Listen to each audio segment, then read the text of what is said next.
हर खबर पर होगी आपकी पकड़।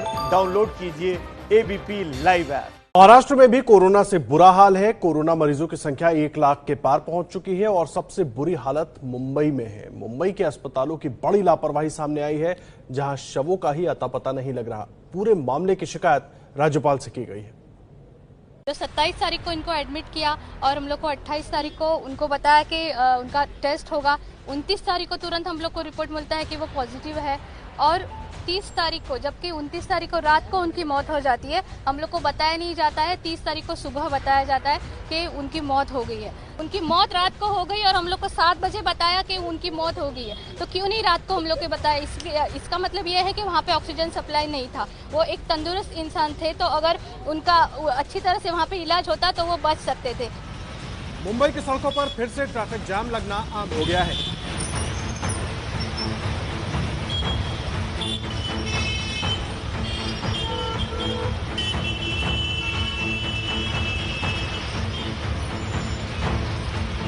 दौड़ती भागती मुंबई के इस मुखौटे से सब कुछ ठीक होने का भ्रम पैदा होता है, लेकिन सच्चाई इससे बिल्कुल अलग है।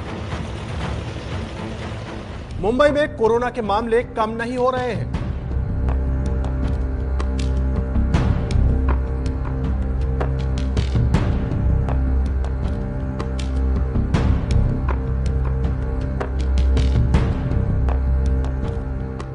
कोरोना से मुंबई का बुरा हाल है और अब तो अस्पतालों की बदहाली भी सामने आने लगी है। 14 तारीख को ससुर जी को मेरे केम में एडमिट किया था। फिर 19 तारीख को रात को मुझे फ़ोन आया कि आपके पेशेंट नहीं है हॉस्पिटल में करके। उसके बाद 2 तारीख को हमको उनकी बॉडी मिली। मतलब हॉस्पिटल में 20 तारीख को हो गया घटना, उनकी डेट हो गए थे। डेट होने के बाद भी ऐसा नहीं, उनको लिखा ही नहीं जाया क्या कि भाई फाइल के ऊपर कि इसका डेट हो गया करके, और हम लोग को बोलते कि वो पेशेंट हॉस्पिटल में नहीं है। मुंबई के अस्पतालों से कई मरीजों के शव गायब होने का मामला भी सामने आया है। अगले दिन हमें बोला जाता है कि आपको भाई का रिपोर्ट होने के बाद में आपको बॉडी दी जाएगी।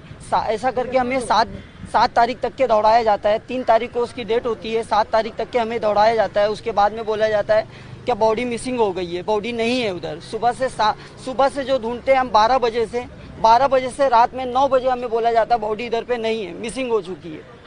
अब हम क्या करें? हम बहुत परेशान हैं। अभी तक हमें बॉडी नहीं मिली है।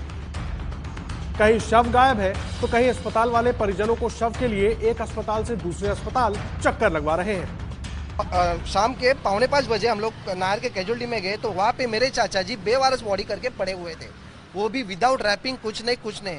जो हमारा फैमिली बहुत बड़ा है, लेकिन उनके उतना होते हुए भी अगर मेरे चाचा बेवारिस करके पड़ते हैं। वो बंदा बोला कि नहीं, आपको पेपर वर्क करने का है। तो हम लोग ने एनएसए से कांटेक्ट किया। एनएसए बोलते वो हमारी जिम्मेदारी नहीं है, वो आपकी जिम्मेदारी है। और नायर का कैजुअलिटी वाला पर्सन बोलते हैं वो हमारी जिम्मेदारी नहीं, वो एनएसए के। सर मेरी ये दुआ है, मेरी ये रिक्वेस्ट है, अगर हम लोग पढ़े लिखे के लिए इतना अगर प्रॉब्लम हो सकता है तो सोचो कि अनपढ़ रहेगा तो क्या करेगा। मुंबई के अस्पतालों में व्यवस्था और लापरवाही का मुद्दा राज्यपाल तक भी पहुंचा है। पीड़ित परिजनों के साथ बीजेपी नेता किरीट सोमैया ने राज्यपाल से मुलाकात कर पूरे मामले की जांच की मांग की है। मुंबई में कोरोना के बढ़ते मामलों के बीच में ऐसे भी मामले जहां जो शव है वो गायब हो जा रहे हैं। उन शवों को लेकर जो शव के परिजन थे, तमाम 7 लोग ऐसे जो पहुंचे थे आज राज्यपाल से मिलने के लिए। उनके संग बीजेपी के नेता किरीट सोमैया भी मौजूद थे। आप लेके गए सर उन लोग को राज्यपाल से मिलने के लिए, क्या कुछ संवाद हुआ? वास्तव में ये आधा डजन परिवार ने एक ही बात कही कि हमारे व्यक्ति का मृत्यु कैसे हुआ, उनको अननोन करके जलाने का प्रयास कैसे हुआ, हमें न्याय मिलना चाहिए। लेकिन आज तक ये सरकार में इतनी संवेदनशीलता नहीं है कि कोई जाके इस परिवार की क्षमा मांगे। मुंबई में इससे पहले भी अस्पतालों की बदहाली सामने आ चुकी है, जहां शवों के साथ ही कोरोना के मरीजों का इलाज करने की तस्वीरें सामने आई थी।